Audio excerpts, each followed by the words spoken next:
Kara saçın kirpişinden havan yan, havan yan yedidim.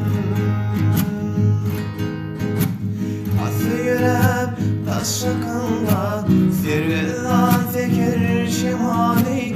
Kara saçın kirpişinden havan yan, havan yan yedidim.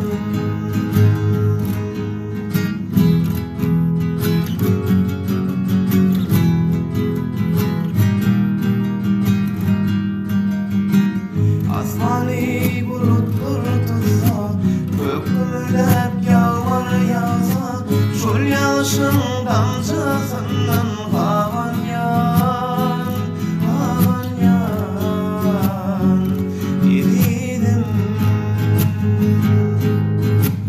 Asmani bulutlar tutsa, gök gümülep yağmur yağsa, şol yağışın damcasından havan yan, havan yan yedidim.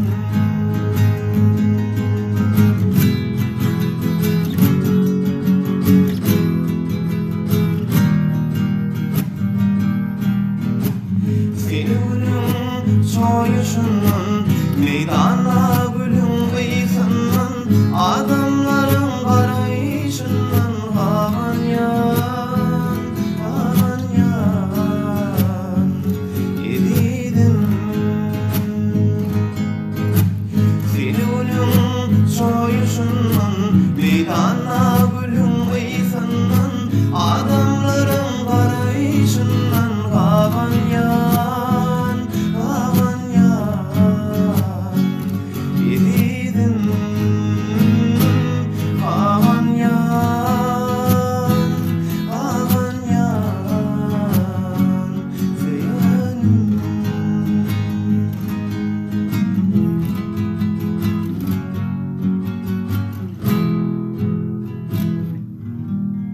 بذواتنا.com